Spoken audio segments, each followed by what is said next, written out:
Hey, and welcome back to another great podcast today. I've got a friend of mine called Mark Ritchie. More on that to come up. But I just wanted to take a quick minute to explain that I have chosen to partner with the charity Compassion for all these podcasts. And that's not because I don't have anything else to do or I really desperately need partnership money. Far from it. I have done it because I firmly believe in the work that Compassion do. And if you've not had a chance to look at the work they do, can I encourage you to jump on their website and see all about how they help some of the most poorest communities around the world. And last year in November, I had the privilege of traveling out to Kenya with the CEO of Compassion and seeing the work that they do. And it is mind-blowing. And I don't want to go into all of that and the detail because I could spend a long time talking about it. I think all I want to do is just encourage any church leader or community builder out there who has yet to find a project that can help take their church, their group of people, and get them thinking about some of the people that the Bible talks about as helping. Who are these people? They're the broken, they're the poor, they're the destitute in our society. And our society is now a global society. And as much as it is good that we reach our cities and our towns and villages, it's also key that we have a big world view. And Compassion are some of the best around who are able to journey your church to being able to have a big world view on helping people. And so me and my wife, we help a couple of children over in Kenya by taking £28 of our money and putting it into Compassion. And what they do with that is they partner us with a child and we help in the ability for that child to go to school. It means that that child has healthcare. It means that that child once a week goes to a project that is run by a local church in their community. And it is a great journey. It's not everything for that child because they have parents, but most of them have a parent or a family, but we're able to contribute into the helping of that child growing up. And it simply is a simple, easy way for us to be able to help someone and a community on the other side of the world. And I know for the church I'm part of here in the UK, it is brilliant because I know that many of my friends are also sponsoring in the same village and town that Jules and me are sponsoring. And so our friends here are helping over there as well. And so I want to encourage you to go and look all about Compassion.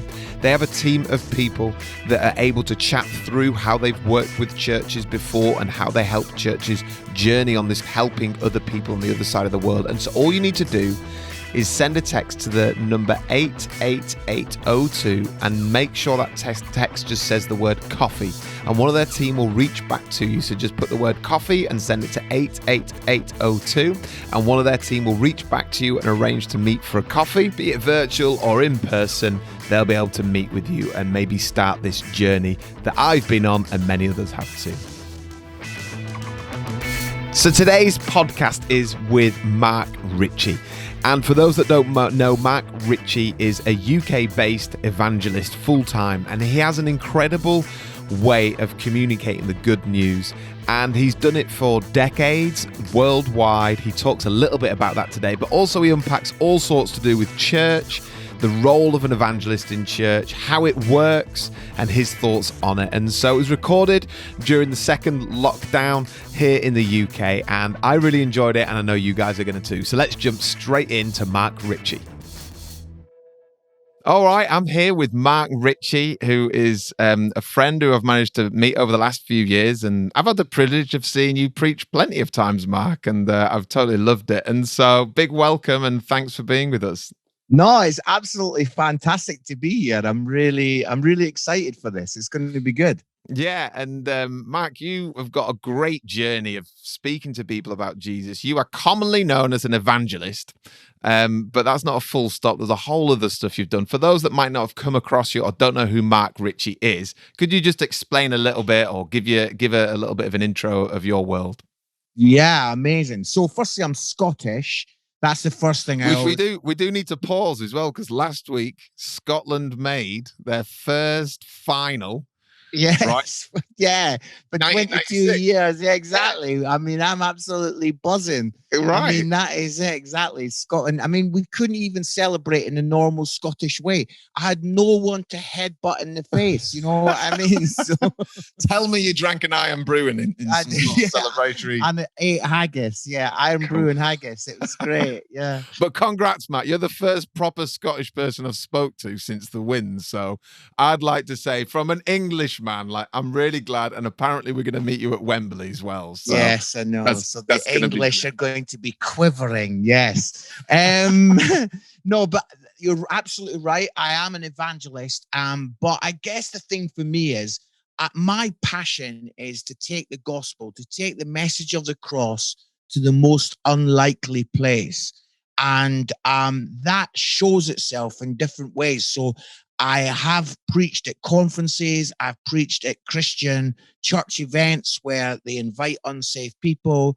But the room that I'm most comfortable in is where, you know, you've got 80 to 90% are unchurched, and I'm absolutely up the front, and I'm giving it some, and I'm getting some back, and it's really great.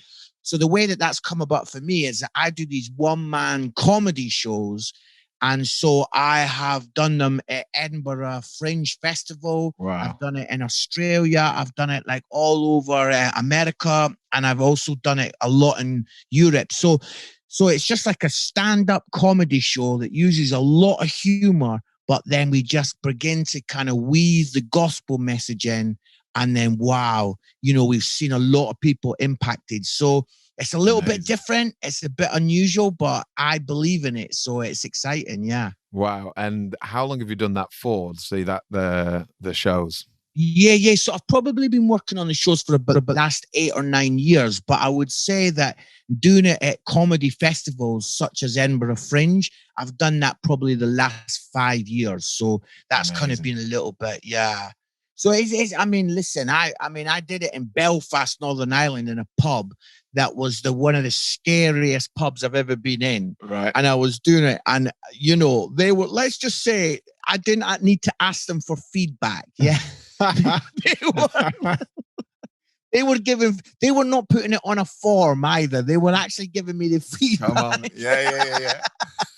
And I think one of the funniest things is that as I got to the message of the cross, you know, I think it was about 10 or 12 Irish guys got up, and they all went to the toilet as I started to talk. And I thought, wow, you know, Billy Graham used to call people to the front. And somehow I've got the anointing for sending people to the toilet. So it's a little bit different. But, you know, I mean, amazing. How does it work in terms of, you know, people think they're coming to a comedy event and then you drop in what they would see as like a religious Bible bash? How do you transition that moment? No, 100%. I think the thing for me is that, like, pretty much every comedian has got a life message that they are trying to communicate, and they've just been very clever in the way that they do it. So you never sort of think, oh, here comes like the comedian's kind of like life spin on whatever. But actually, that is what they're doing. So it's just weaving it in, and it's just like saying, you know, for example, listen, I'm a flawed character, so I do a whole load of stuff on being flawed and messed up.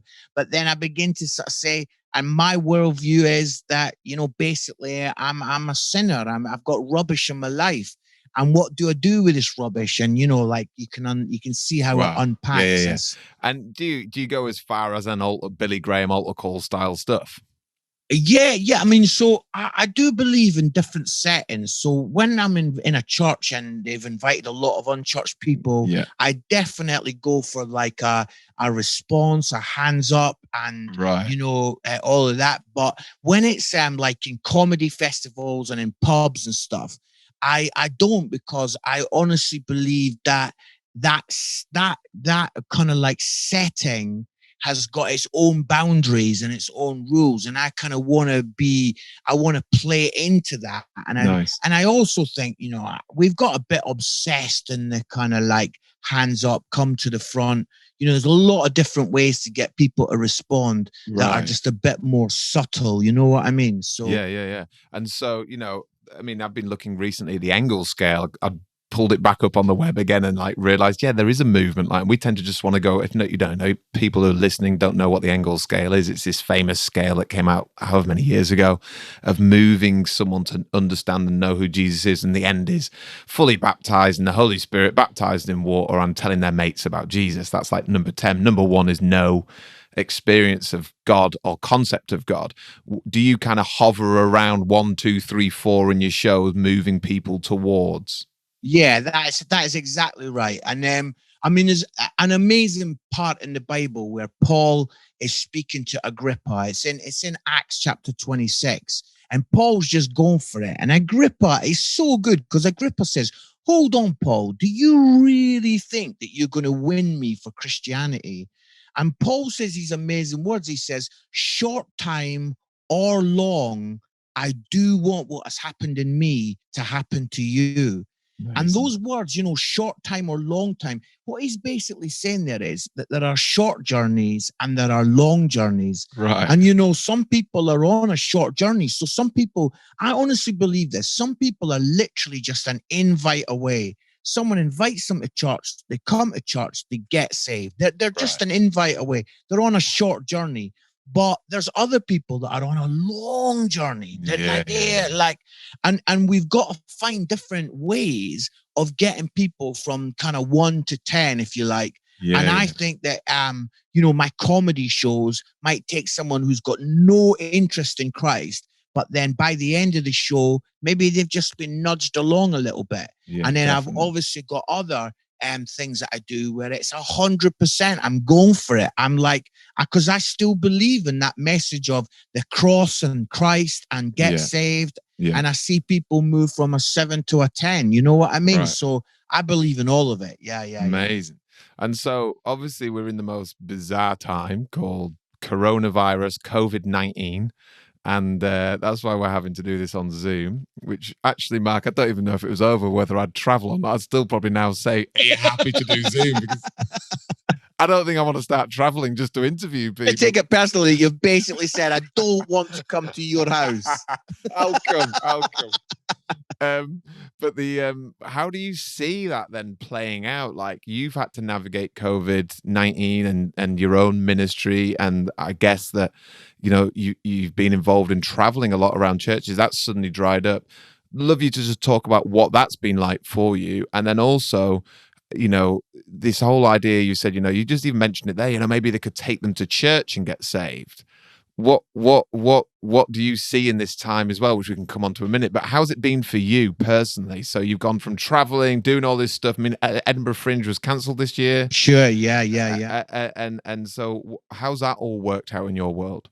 Yeah, I mean, it's fascinating times, isn't it? I mean, I have really had to get a little bit of grips with my identity because, like you're saying, I'm an evangelist that travels the world. Well, all of that, I was meant to be in Australia, I was meant to be in Canada. All of that was just wiped completely out. And suddenly I'm this old guy shuffling around my house and I'm like, what? Who am I? What am I? And it's been really helpful to me to kind of understand that, I've had to grapple with some of that stuff and how much have I put a bit too much value on what I do for God rather than like who I am in God. So there's been some pretty good, deep conversations, some soul conversations. I mean, I think the lows have been where I've just really felt like a little bit bereft of some stuff, some really great opportunities. And I felt, oh God, that was going to be amazing. It was a great opportunity. Right. And it's good for me to be honest, because I think, like Christian, it's always like everything's amazing, awesome. It's like, come on, mate, give it a rest. We've all got our challenges. And so I'm not going to say it's been awesome. I think some of the highs have been at some 1 or 2 unusual opportunities. So I've had the chance to do Zoom preaching where we've had people that I've just like literally never been in church who have been online and have become Christians as they've watched the service. Amazing. And one lady said an amazing thing. She said, thank you for making a row behind the back row. So she says, Uh-huh. I would never have normally come into church. That would be Yeah. too intimidating. But you have provided a row behind the back row Right. so that I can just look on. And her hope and dream is that she's gradually going to move forward. And that's like, wow, that's great. And I've So also had the special. great opportunity of like some Zoom meetings where, so one thing I was invited to speak at was 80 professional footballers were all meeting on Zoom, and would I speak and share my gospel? Well, fantastic. I Wow. mean, what a great chance. So yeah, I mean, I was obviously wanting to take an offering at the end because it's been Scottish. I'm like, well, let's make the most of every opportunity. But no, I mean, that is wonderful, isn't it? I mean, amazing. really incredible. So there's been highs and there's been lows, definite. Yeah. Amazing. And that is, I mean, I think everyone's got this high-low story of highs. I've been able to spend loads of time with my family. Lows, people are working out what they're doing with jobs, or finances have gone a bit funny, or and so everyone's in this flux state, and the church is hugely in a flux state, and it's not just localized, it's worldwide, where we've never really had to ever stop meeting, and suddenly we've all had to stop meeting. And lots of churches you're involved with, lots of churches I'm involved with, they do have a methodology where it would be bring people to church and they will get saved, they will meet Jesus, bring people for a first time experience. And people have got really comfortable with that kind of model. And obviously Christmas is coming up, and that would have been a huge time. We missed Easter, that would have been another huge time. What do you see has happened, or what do you see that there isn't that going on? Where does evangelism now fit? Will it come back to that? The church that I'm involved with, we're currently wrestling around with Christmas, and what does that look like, and do people really want to come to church and put a mask on and do the track and trace that's here in the UK and all the stuff that goes with it? It's like the barrier to entry is just like huge amounts. What do you see with your kind of evangelistic gifting? What do you see? Yeah, I think it's really interesting. One of the things I was just like praying and thinking about, the story when Jesus was walking on the waves and the disciples are in the boat, and then Peter gets out the boat and he starts walking to Jesus. Nice. And I'll tell you, I wanted to just kind of focus in on one bit of that story, is that as Peter starts to sink, I've always thought that the safest place, and when Peter's beginning to sink, he's thinking the safest place in the world is back on that boat. Let me just get back on that boat. But actually, the safest place actually is next to Jesus in the storm. Nice. And I think it's interesting for church, because I think we've got this massive, monumental storm happening, and church is beginning to sink a little bit. We're like finding this tricky. And I think it's so fascinating how many leaders are just desperate to get back to normal.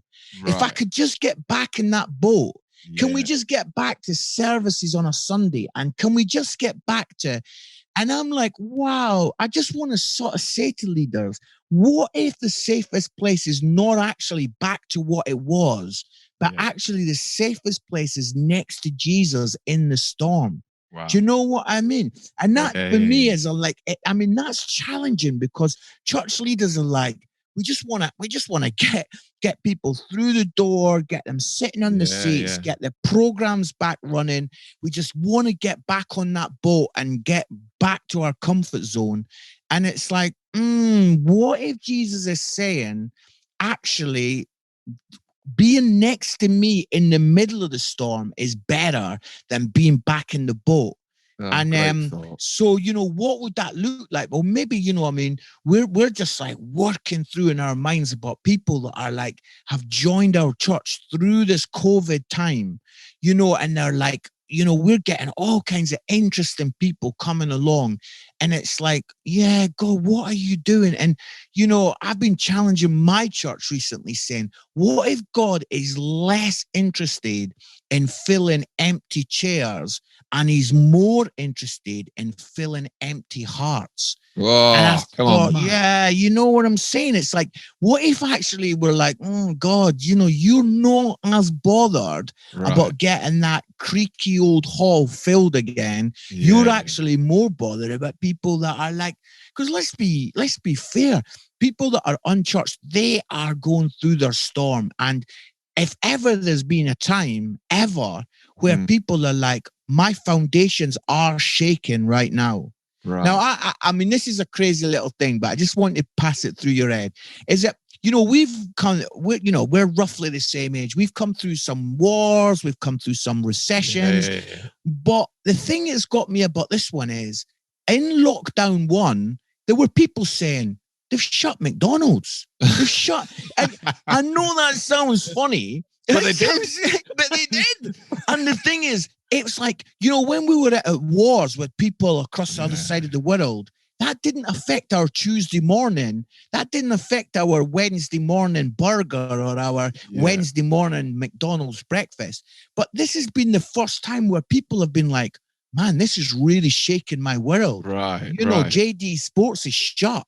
And it's like, they're really like, and I think we're on such a cusp of like, where people are like, everything I've kind of had as a foundation is shaken. And the sand and the rock were right there right now. And people are like saying, I need to build my life on something a bit more, kind of sturdy than McDonald's, and kind of like, where do I get all my stuff from? And so I think people are really asking big questions. And I think the church, it's an opportunity. And I just don't want us to miss it by being so obsessed by getting back to the boat. Do you know what I mean? What about just taking this concept you've got? Is I would say that there is also then in amongst this, there's like a bit of a confidence, lack of confidence from the body of church to be able to share their faith and to be able to unpack the Jesus to their neighbor, to their friend on a walk.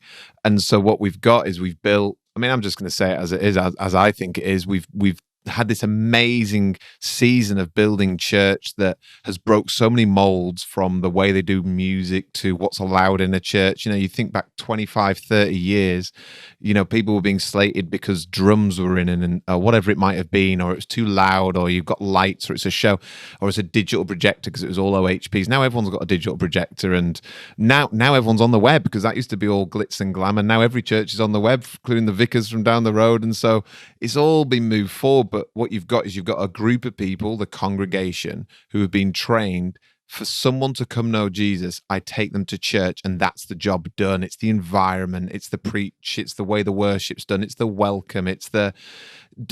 Have we missed something there? I personally, I'm leading you into a point of... Just say yes, Mark, then I can answer this.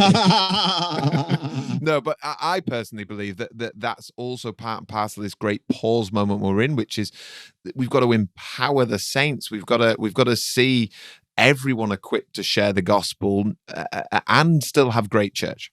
No, I think it's a great question. And I think the thing that is really helpful is how we view evangelists. And evangelists in the past, I think they have been like the rock stars. They kind of like, they're the experts. They come in. And I always laugh, every evangelist starts like a story with, I was on a plane and the guy next to me, before we took coffee, became a Christian. And then the couple in front said, I overheard what you were saying. And then the air hostess is like, oh my God. And then the pilot saying, oh my, even the airplane begins to sort of worship the Lord. And it's and they land it in Israel. And it's like, what does that story say to everyone in that room? The story says, this guy's different from me. That does not happen to me. Everybody in the room sitting there going, this guy's Superman. This guy is unbelievable. So the evangelist intro story has all he's done there is he said, listen, actually, guys, I'm amazing. The rest of you. It's like, what have we done? You see, for me, the evangelist, I mean, listen, as an evangelist, I have turned up at churches and I have had things like, I remember this woman, she said to me, I've brought my sister today. She's not a Christian. You better save her. And I'm thinking, what the ding-a-ling? What is that? I'm like, pressure. Exactly. I better save her. I mean, if I do save her, what is she going to get saved into? I mean, I don't know what that is. And I think we've built this sense in which the expert is wheeled in for these big, excellent, these moments. Right. Now, if I tell you what I think an evangelist is, I Yeah. want you to imagine, it happened in Nottingham actually just a few months ago, where a kid went missing in the night. And it was pretty sad. And this child, 6-year-old child, went missing. And what happened is the whole community went looking for this child. Now, what I think the evangelist is I think the evangelist is one of the leaders in the search party. And what the leader does is make sure that everybody in the search party has got the tools to try and find the child. The leader makes sure, have you got everything you need? Have you got everything you need to go and find this kid? And then there is another part to the job of the evangelists. And I think that is that leader, once everybody's searching and everyone's looking, that leader has then got a kind of light and a torch and a way of showing where is home, where is the Father. And the first part, for me, the evangelist, we see it in Ephesians where it talks about equipping the saints. Part of the evangelist's job is to make sure everybody's got everything they need. Has Tom Davis in that church in Bridlington, has he got the tools to actually win his mate for God in the pub? And, that's the job of the evangelist. Amazing. And then the second part is, and I do believe in this, and this is where you and me, well, we might, I don't know if we'll fall out, but I still believe that there is that sense in which the evangelist has got the gift of being the light, where some people will be able to walk the child back to the Father, and they can do it. Yeah. Right. They find the kid under a bush, and basically they say, listen, it's going to be okay. We'll take you back to Dad, and they can do it. But I think there is still that place where some people find it difficult. They find the lost child, but then it's like, oh man, I don't fully know how do I get this lost child back to the arms of God? And it's like the evangelist has got that gift of just pointing the way. That's where the Father is. That's where, and just can do that, you see. Amazing. But I think the second part has become seen as the main part, and actually the first part is just as important. Does that make sense? Oh yeah, no, I don't disagree one bit at all. I think and just to say, so that no one's worried, that little kid in Nottingham was found. So that's a good story. Yeah. Good story. Because probably people think, just tell us the ending then. Yeah. So let's talk on that then. The fivefold ministry: the apostle, the prophet, the evangelist, the shepherd, the teacher. That is so clear in Scripture that these make up the kind of gifts in the church. Where you've talked of two angles there of the role of the evangelist. How does that fit in amongst the others? How have you personally? I know you're really involved. You're part of the leadership at Heart Church in Nottingham, a great church. How do you make that work? How do those tensions fit together? Because all of them individually want to make sure that their gift is kind of top of the tree and everything else serves it. So the teacher is like, well, we're going to teach. These people need teaching. The shepherds, they need looking after. The apostles, come on, let's go take some new ground. Like, look at all this stuff that's going on. We can go and set this up and start this. What else did I have? That was it. The apostle, the shepherd, So what about the evangelist? How does that fit in the tension of building local church?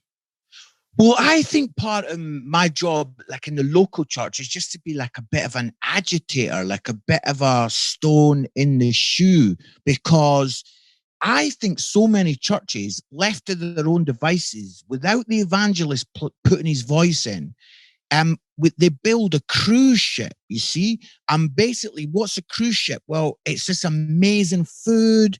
And it's like all the saints are coming in, and they're like, oh, Pastor, the way you unpacked Romans was amazing. And everyone's just enjoying these choice morsels. And it's like, oh, now I don't like that kind of food, but I do like this kind of food. And church just becomes like this fat cruise ship. And I think what evangelists are saying is, it's not a cruise ship, it's a battleship. And, listen, actually, the food on a battleship is just to get energy to do the job of actually what we're meant to be about. And so for me, it's like I'm going to be saying, listen, lovely, we do need to have some good teaching. Of course we do. But let's not get fat and kind of just like, oh, let's unpack, every book of the Bible and just enjoy the great teaching. We need to kind of be saying, how can we be impacting our communities? Yeah. I've got this thing, right? And I hope you roll with this, but Come on. I'm a massive footy fan. And I had this little picture that God gave me one day. He says, Mark, I want you to imagine, you've got the first 45 minutes, the team are playing, and they come in at halftime. And at halftime, the manager gives a massively inspirational talk, and they all have a cup of tea, and they go out in the second half and they win the game, and it's amazing. And then when they're at training, somebody says, that was incredible, that halftime. So somebody says, it's too short. We need it to be longer. So it says, why don't we play football for half an hour and have half an hour halftime and half an hour second half? So they do. And the manager is able to really give a great talk, and he's expanding the talk. And you can actually manage to get a couple of cups of tea in, and then they go. And then somebody says, I'm getting ridiculous now, but I'm trying to emphasize a point. Somebody says, why don't we play the first half for 10 minutes and then have halftime for an hour and a half and then a 10 minutes at the end? And they do that. And now they're able to have two talks, one from the manager and one from the assistant. It's great. And then they say, if we're going to spend so much time in this dressing room, let's get carpet in here. Let's get some. You see what I'm saying? In the end, it's just one big halftime. And is that what's happened to the church? Has church just become one big halftime? Where everybody, we go along and we're refreshed and we hear a great talk. And actually, we're just like, what is that? I was with someone recently who said to me, praise God, brother, I don't need to meet any non-Christians now because my hairdresser is a Christian. I found a Christian hairdresser. And I honestly, I wanted to headbutt him in the face because I was like, you've missed. Please edit that out. But basically, I was like a bit passionate there. But I was like, what has the church become? Right. We've just become this big kind of halftime where we get our refreshing and we get like great talks. Actually, the church is meant to be about energizing us so that we go out and we make such a difference out in our world, out in our community. Which is the empowerment of the body. And so, as I'm listening to you, I suppose just being a cynic in it is I'm saying, so do you think, because you've got great depth, as much as you're talking evangelistic ways, like what's brilliant about yourself, Mark, is that you've not just been this solo rogue evangelist that's despised the church. You've held this great love for the local church through its good times and bad times, through its amazing stuff that it's done, and through its like, oh, what we've done. But you've held this great love and you've paired your gift with it.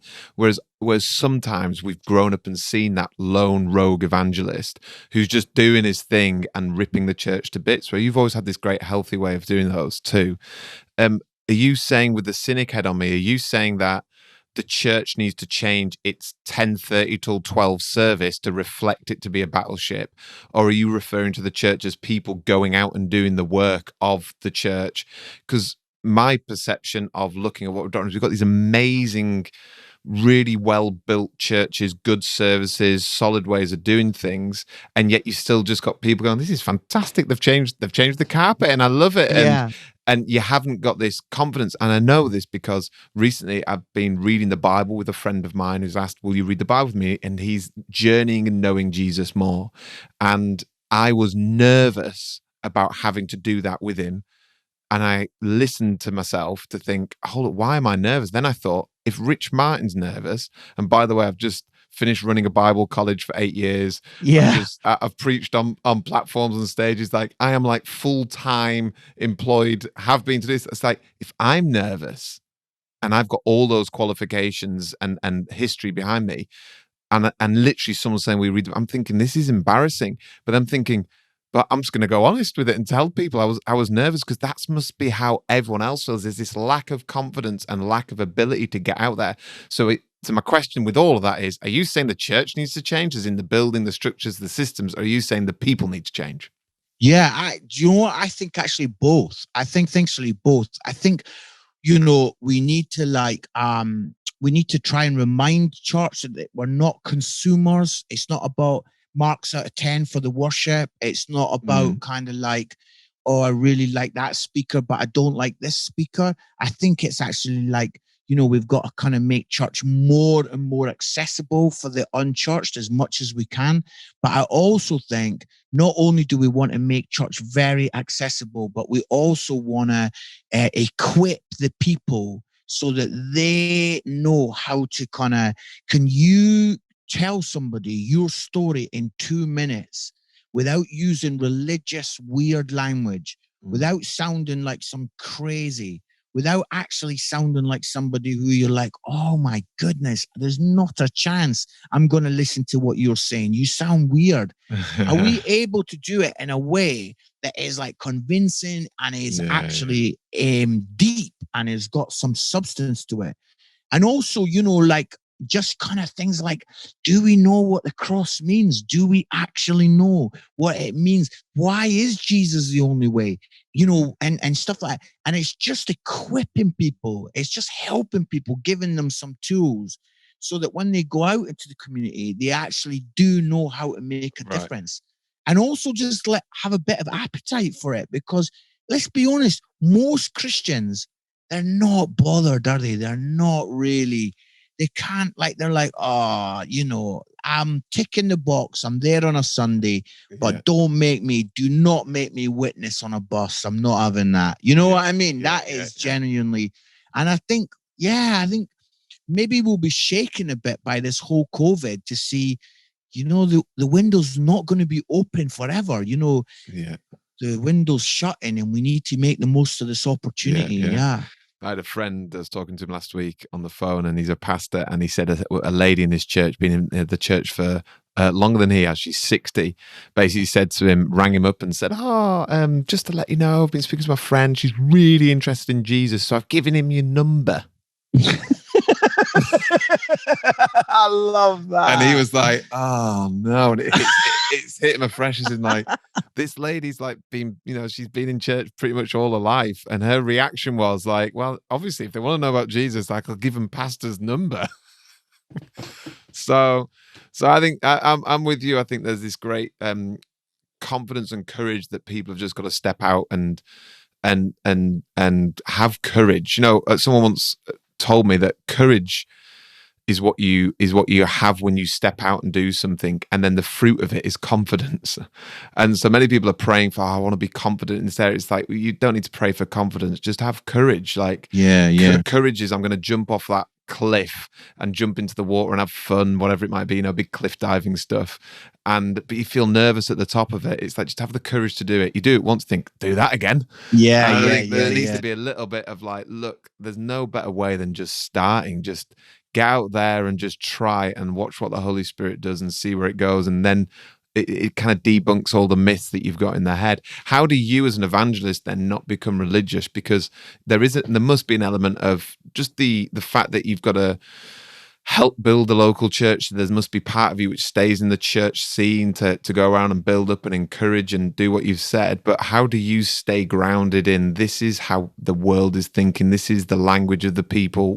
What do you do? Yeah, no, it's a great question. I listen to loads of communicators that are not spiritual guys. I'll try to keep fresh with listening to, obviously I love laughing. So I listen to loads of comedians, but I watch a lot of TED Talks, I try just to keep on having a look and keep on making sure that I'm listening and having conversations with people, and you're just always trying to think, what is the heartbeat? What is it's interesting, isn't it? We're just about to go into Christmas, and all the big adverts for Christmas, they've listened to, where are people at? One of the ones that says everybody wants to, I just want my family around for Christmas. So that's what they're selling their stuff on. And church is so rubbish at this. it's like, how come, our message is just so out of sync with where the world is at? It's like, and we don't need to worry about kind of like thinking, oh, we're changing the message. The message never changes. Right. Obviously other supermarkets are available, but Yeah. Sainsbury's has done this advert on, everybody being round on Christmas Day and dad's gravy. Now, their product is not changing, but they're just adapting the message to 2020. And it's like, church, we're not changing the message. Jesus, the cross, there's only one way to God, but we're just adapting to the culture that we live in. We're just like realizing this is what's happening. These are the fears, these are the things that worried, and we gotta like just start addressing that. Yeah, totally. And it's so good listening to everything you've been putting through to us, Mark. And I'm really excited. I'm excited to see what God's going to do in the next few months and years, definitely, to see that the church has to break out. We have to see this brand new breakout of where it comes, the platform's always going to be there, and we're always going to have amazing times of worship and stuff like that. And thank God for people who are great at communicating and people who are great at worship.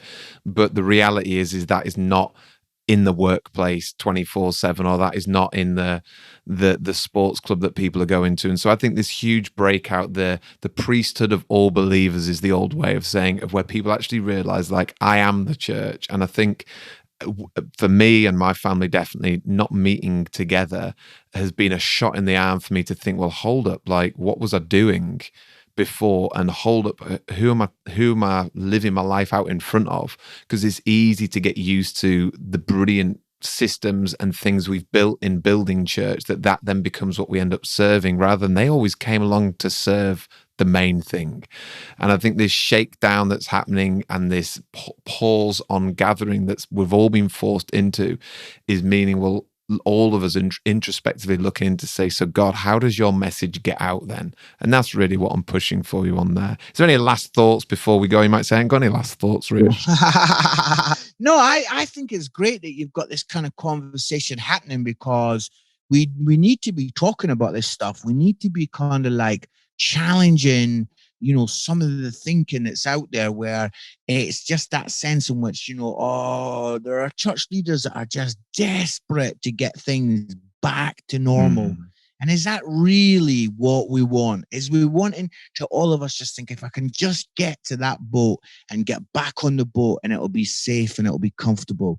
No, that's not. We want to, like, what can we learn next to Jesus right in the middle of this storm? And who knows? Like, we're believing that we're on the brink of something incredible, and I'm really excited for that. Yeah. Well, massive thanks for being with us, Mark. And if people want to find out more about you, they go to the website markritchie.co.uk. Yeah, that's it. Yeah. No, it's actually .com. So markritchie.com. Yeah. You've got the worldwide one. I'm just richmartin.co.uk. So I've just got a smaller field than you there, Mark. But markritchie.com. A huge thank you for being with us, Mark. And really grateful for what you're doing in this country and wider afield as well. So be blessed, everyone, and hope you've enjoyed it. There you have it with Mark Ritchie. What a great conversation. I love chatting to him. And I love the fact that you're listening in as well. And if you've liked this episode or all the other ones, it really does help me if you leave a review on the Apple Podcast website, or if you share this or go on YouTube, where there's all of these available as well, and leave a comment below or sign up as a subscriber. It really helps in just me being able to distribute this out further and wider. But I'm not forcing you. You've got loads of other stuff to do today. But if you could, it'd really help me out. There's also my website, richmartin.co.uk, and you can find some more stuff on there, including the newsletter, which I've spoke about before, so I won't bang on about it again, but it's brilliant. And so just get onto the website and sign up there. All right, have a great rest of your day. Much love. Your best friend, Rich Martin.